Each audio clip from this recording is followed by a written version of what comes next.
Hello there, everybody. This is Michelle with Festa Radon Technologies, and today Daryl Festa, our owner, is going to talk about some hot topics in our industry. Um, ALARA, as low as reasonably achievable for the radon levels versus concerns about energy consumption. And we'll also talk about our new EC motors and how they impact the fan's performance and whatnot. So take it away, Daryl. So this is something that I'm particularly interested in. I've been in the radon industry since 1996 and was a radon mitigation contractor for 20 years. And our motivation was always to make the home as healthy and safe as we possibly could for the family that lived there. We didn't have as a consideration in our mind energy consumption, power consumption.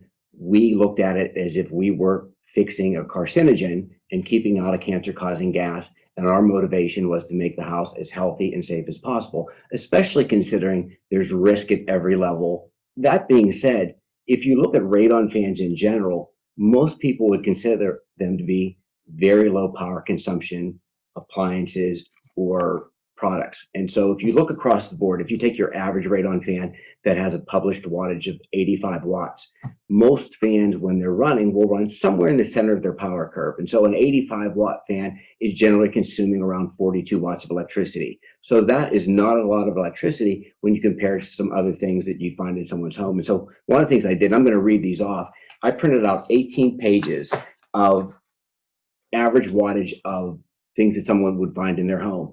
And when you look at your average radon fan, be it, 30 watts, 40 watts, 50 watts, 60 watts, 80 watts, 100 watts, comparing it to what we're dealing with in other appliances, and I'm just going to pick some of them. A 65-inch LED television, which some people would leave on for every waking hour, is 130 watts.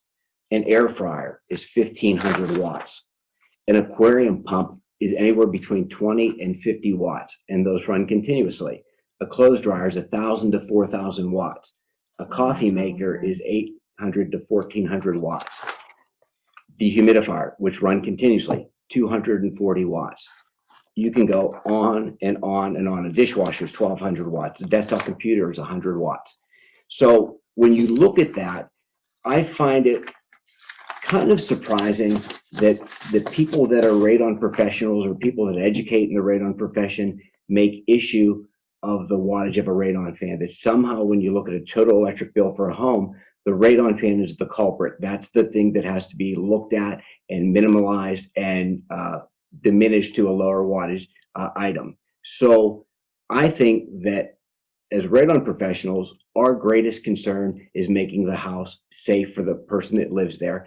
I find very, very few consumers that even inquire about the wattage. And I think we have a very good answer when they do, that it's a very low wattage item, comparatively speaking. And so when it comes to the radon fan, I'm in the camp that says, you use the fan that's most appropriate to solve the problem and get the radon as low as possible. I think the people in CR3 who deal with lung cancer survivors and lung cancer victims from radon-induced lung cancer, the very last thing on their mind is the power consumption of the radon fan. And so that's the camp that I fall in. I get the question a lot from our customers.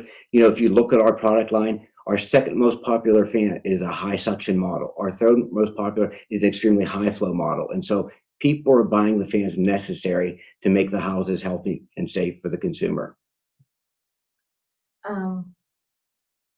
Can you tell us how you would size the radon fans in an application? Sure. So radon fans are really selected two ways, maybe three ways. I mean, some people mention you're going to look at the radon levels that you're starting with when you select a fan. That's not so much the case, in my opinion. The two biggest factors are what is the footprint size of the home? And more importantly, what's the material you're dealing with under the slab? How porous is it? Is it gravel? Is it red clay like you find in Colorado? Is it very fine sand like you find beneath houses in Florida? And so you can't use a low wattage, low flow, low suction fan on totally compacted materials. At the same time, you can't use a low flow, low suction fan on a very large footprint home that's 4,000 square feet slab. It's just like if you used an air conditioner or a furnace in a home that was dramatically undersized. You wouldn't cool the house properly, or you wouldn't heat the house properly. A radon fan is sized very similarly to any other ventilation product, that the size of the structure that you're working on has a huge bearing on whether or not it's going to be effective or not. And what would be some of the concerns if you were picking a lower performance fan and maybe trying some of these newer techniques, like isn't it stitching or the gopher holes, where you're trying to get communication that way?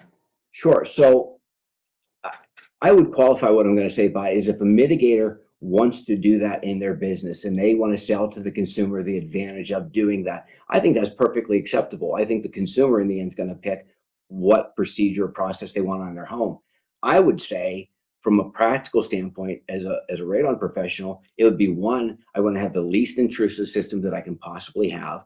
I want to have this least disruption to the homeowner's space as possible. I don't know a lot of people that want to core a dozen holes in their slab and tunnel beneath them, and go for holing or stitching. That's not to mention the fact that many people have nicely finished spaces in their basement where this is totally impractical. And so most consumers, I find, would want the least obtrusive radon system that they have that's as effective as possible at solving the radon problem. And a radon fan is really the key to doing that. We manufacture 17 different radon fans for a very good reason. It's because there are applicational demands for all those different types of fans. And so if there wasn't a demand for them, we wouldn't make them. And I spend hours and hours a week on the phone with radon professionals, helping walk them through some of their most difficult systems and problems. And when you collect data and you find out what their challenges are, more often than not, it's a fan or some combination of a fan and system alterations that inevitably solve the problem. It's not practical for a radon professional to spend 12 hours at a home and go back numerous times, disrupting the homeowner's life because they're working to fix it using a fan that doesn't have the performance necessary to practically do the job.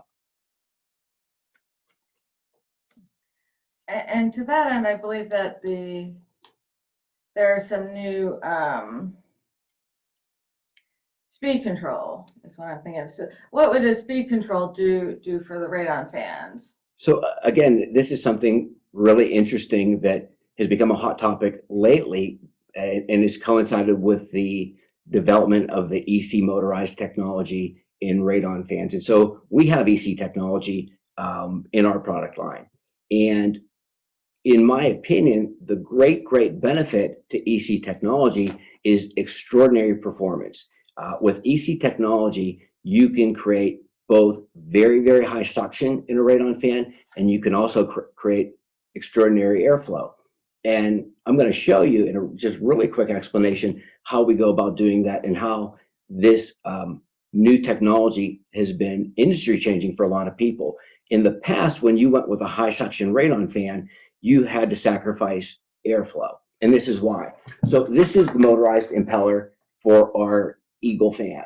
And this is a 250 millimeter motorized impeller, and it generates 4 inches of pressure, high pressure, using a very large motorized impeller. So when you put this inside of a housing, there's very little space around the motorized impeller in the housing for airflow. And so it gives you very high suction, but a limited amount of airflow, about 124 CFM. This is an EC motor.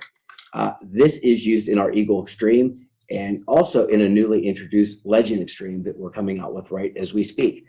So this is a 190 millimeter motorized impeller, and it generates 5 inches of pressure and over 300 cubic feet of air per minute. And it does that because you notice the difference in the size, right? This is a 190 millimeter motorized impeller, and this is 250. And so while this generates tremendous pressure by spinning over 4,000 RPMs, it has a tremendous amount of space around the motorized impeller to create airflow. And so you're getting the best of both worlds. And the nice thing is you get that airflow throughout the whole fan curve. And so if you take an Eagle Extreme, for example, at 2.5 inches, it's moving 134 cubic feet of air per minute.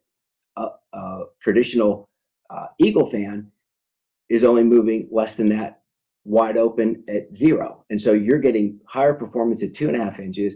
The center of the fan's power curve than a traditional radon fan's wide open when it's giving you high suction capabilities. And so that all being said, the value in these motorized impellers is performance. It's going to bail you out of your incredibly difficult jobs where you're in a utility closet and everything else is finished, but you have a difficult slab material. And so we're finding that the radon professionals are migrating to these fans, one, to prevent them from having to go back to jobs that are a distance away, and two, when they need the extraordinary performance. What some people are doing is taking EC technology and they're using the speed controllable feature of it to dial it back. And some people have promoted the idea of one radon fan for every system. You can just adjust the speed. Well, from a practical standpoint, and the businesses that I talk to, you don't want to use a $250 fan and then dial back the performance to equivalent to a $100 fan. That's wasting your funds. And so what people haven't realized, and the point that I'm getting to, is all radon fans are speed controllable. It's had the ability to do that from the inception of them. And we actually have speed controls for indoor use, for outdoor use. And you can take any one of our fans on our product line, install it, replace your switch with a speed control, and fine tune your performance, fine tune it for sound. Again, if that's your philosophy. My philosophy is let the fan where it comfortably runs and gives you the most performance, because the more air the fan moves, the greater and stronger your pressure field, the better the extension, the better results you get as far as post-mitigation readings. And so I don't want to take any of the fan's performance away and have my radon levels go up. So that's my philosophy on that.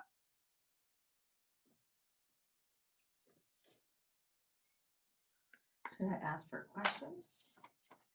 And Or so anyway, I mentioned, and it wasn't as a teaser, we came out with our Legend Extreme. It's going to be available in the next week or so. It's in production right now.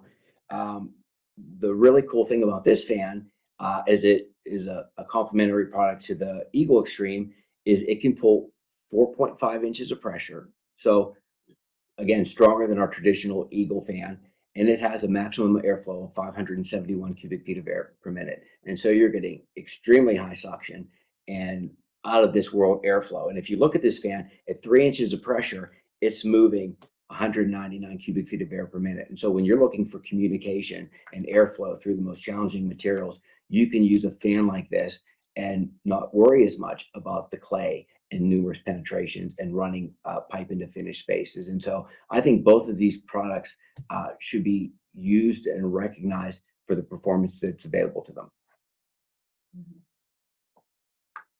And you also have some improvements to the Eagle, the regular Eagle.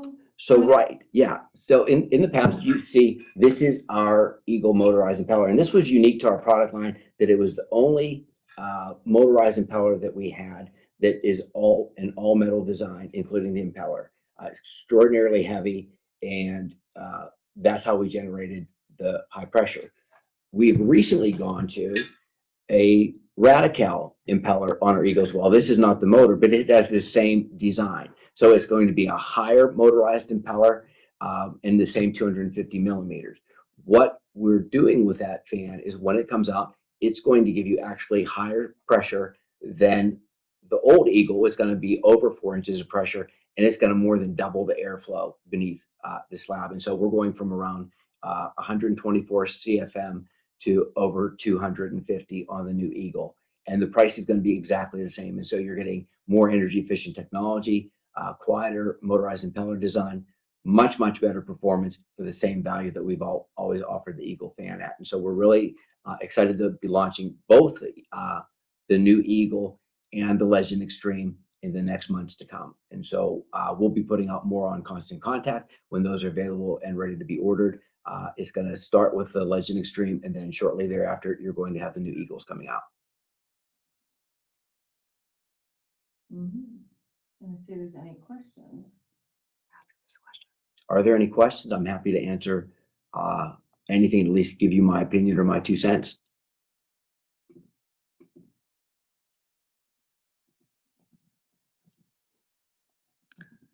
Do you have the Legend Stream Do I have what? in here? Never done. I do have the Legend Extreme.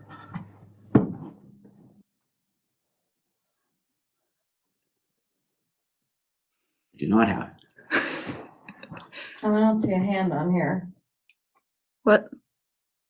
I'm sure we can unmute anybody who would like to just talk and ask questions rather than type them in, but I'm sure Daryl could answer any questions you have, not just about this topic, but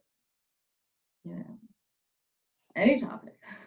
Sure. And so for those that don't know, again, I started in the radon industry in 1996. We owned a radon testing and mitigation business Pennsylvania. in Western Pennsylvania, did thousands upon thousands of homes, and been selling fans for over 20 years and manufacturing fans for over 12. I've spent thousands of hours consulting with random professionals, giving the benefit of whatever knowledge I might have, making myself available to talk through their most challenging systems and topics, and helping. So if anybody has any questions at all, be it fan application, I'm happy to answer them. Or even on the energy topic and what someone else's thoughts might be. I was wondering if anyone knows if there have been any studies of the stitching or gopher holes after the fact, like how does the communication, is that maintained throughout time, in a year, in 2 years, 5 years? I haven't seen any studies on that. I think the issue is, and where there might be some debate, is a fan has a limited capacity. If a fan has a maximum CFM of 100 CFM and is going to take much more than 100 CFM to communicate a slab, it's not going to be effective. Again, a good analogy is if you have a very small furnace and you put it in a 6,000 square foot home, it's not going to heat the home. It's just inadequately built. And as someone that did radon for many years and that helps radon professionals on a daily basis, they find that the fans that they've used in many cases weren't adequate. And no matter how many penetrations they added, it needed an increase in fan performance to solve it. And so I'm an advocate, one, from a radon level standpoint, and making the house as healthy and safe as we can, especially when there's discussions going on of potentially lowering the action level. We've been to 4 picocuries for many, many years. And as a radon professional, I've found that there's houses that people work extraordinarily hard to. Okay, yeah. I'll stop. Oh, okay. From Colby Jones. How well could you use one of your EC fans for PFE testing in order to determine a correct size / fan type? So they would be exceptional for that. And so when you have that level of performance, you're starting at the very high level, and you could see where it's at and where it's performing, and if the amount of performance that fan has is necessary to communicate. And by dialing it back, you could determine where the communication's at, where the pressure field extension's at, and what fan falls within that performance level. And so they would be exceptional at that. Cool. Any other questions? So anyway, what I was saying before the question is that mitigators that I talk to oftentimes are making 4, 5, 6 trips back to a home to try to get it to 3.9 to satisfy their responsibility. And if we go to an action level of 2.7 picocuries like the World Health Organization, or even below, to 2 picocuries, which I've heard mentioned at times, fan performance is going to have to play a role in that. You're going to have to take advantage of the technology that's available and fans to communicate even better to achieve half of what we're required to achieve now. And so I think that fans should be looked at as tools to make, 1, homes healthier, and 2, radon professionals' jobs easier. And if I had a vote in it, I would set aside the idea of power consumption and energy, because I think in a way it diminishes who we are. It diminishes our goal and what we set out to do. I mean, radon professionals believe and are touted as saving lives every day.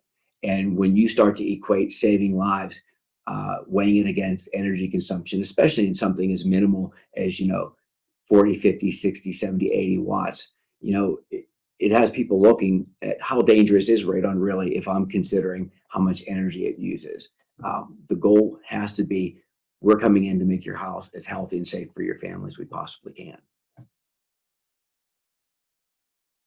Anything else? Any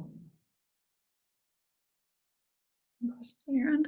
No, I don't see any questions coming here, although I'm not the best person. Well, if that's it, it was great to have this opportunity to talk to everybody. Oh, here. What is the advantage, if any, of using a low voltage fan? That's from Bradley Jacobs. Okay, that's a good question, and That is we a good we question. get that a lot. So we have 4 different low voltage fans in our product line. All 4 of our low voltage fans use German EBM motorized impellers, like the balance of our fan line. And there's a couple advantages. One is they are lower power consumption than a traditional AC fan. And so if you took our low voltage Legend versus our regular Legend fan, it uses about 40% less energy. So that's significant. At the same time, when it has lower power consumption, the low voltage fans have extraordinary performance. And so you would find the performance in a low voltage Legend to be much, much higher than a traditional fan. And so you're getting lower energy consumption with higher performance. And the big advantage, especially in certain states that require that you get an electrical permit or pay a licensed electrician to wire your radon systems, it's not required with low voltage fans. They can be plugged in legally without pulling a permit. And so for people that are paying extraordinary amounts of money for electricians, or that are waiting around job sites to have an electrician arrive, they're saving, the time and the money from doing that, as well as having the newest technology in energy efficiency and performance. And it sounds like that would satisfy people who do want to have a lower energy fan. It is. And so I think that's a great point. When you look at what's available in technology, you don't have to use low wattage fans that are underpowered or undersized for the application, when you can tell them that you have a fan that saves 40% energy over a traditional radon fan. And there's a follow-up question. Okay, I got a question too. sure. You want to do follow-up First, first? go ahead. From Daniel, how will the new fan compare to the Eagle Stream? Not to interrupt Daniel's question, but Bradley asked, is there longer life with the low voltage fan or not? So to follow up that topic. that's a really good question. And in my lengthy discussions with EBM, who I've had a relationship with for over 20 years, they are saying that the low voltage technology is more resilient and is going to produce a longer life, and the technology is built for that. Now, our regular radon fans have an average life of 12 or 13 years, and so that's long in and of itself. But from what I understand, they're saying that they wouldn't be at all surprised to get 15 years of life out of a low voltage fan or more. And the other question. So my question is he referring to how it will compare to the Legend Extreme? So the Legend Extreme will compare to the Eagle Extreme. So it's a really good question. And the big benefit to the Legend Extreme is it's going to give you higher flow capabilities. If you look at an Eagle Extreme, it moves 304 CFM because it's in a 3-inch ducted fan. And the Legend Extreme can move 571 CFM when it's running wide open. And so there's a significant jump up in airflow. When you get to the other end of the spectrum, the Eagle Extreme has higher pressure capabilities. It can pull over 5 inches of pressure, and a Legend Extreme maxes out at 4.5 inches. And so when you're looking for the really, really high flow capabilities, or a fan that's going to run somewhere around the center of the curve, and if you look at the chart, it's really interesting. Up until 3.5 inches or more, 4.5 inches, the Legend Extreme is going to do better. But when you get beyond its capabilities is where the Eagle Extreme is going to take you to the next level. And so the suction of the Eagle Extreme is going to be a benefit in cases, and the airflow of the Legend Extreme is going to be a benefit in the other cases. Cool. I got another question. Okay. Has anyone ever considered building into the fan some sort of test message alert fan failure alert, alarm, audible, or message? So again, it's a really good question. That's where technology is going, right? So the EC technology, that's again used in the Eagle Stream and the Legend Extreme, actually has smart capabilities, and there is the ability to tie this motor technology into a phone application, and it can do even more than alerting you to the fact that your fan has failed. And so it can let you know that the fan's quit working, but it can actually be controlled via an application. You can speed the fan up, slow the fan down. You can turn it on, you can turn it off. And so that's absolutely where the future of radon fans is going. How long do you think? Well, it's hard to answer because Then multiply it by two. I would just be speculating. But, I think the answer to it is the technology is already there. It's in the motors. It would be someone going to the effort of the work of designing and developing the app specifically for the radon industry. And so we're not going to have occasions where we want to shut the fan off or randomly speed it up or slow it down. When you're dealing with humidity and things like that and wanting to, changing conditions would merit changing fan performance. But for radon, once we determine where that fan's going to run, we want it to stay there. But as far as the ability to know that it's not working, that's certainly on the horizon. Any other questions?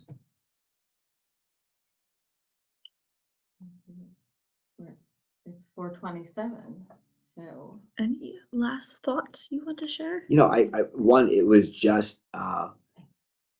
it was a real pleasure to be able to do this. It's nice to see everybody in person, but to be able to at least, have a talk over Zoom is better than nothing. And obviously, I have a bias towards fans. I mean, that's what we do, and I see what radon professionals are able to accomplish with radon fans and the technology that we provide them. And I think that radon professionals, mitigators, are the heartbeat of our industry.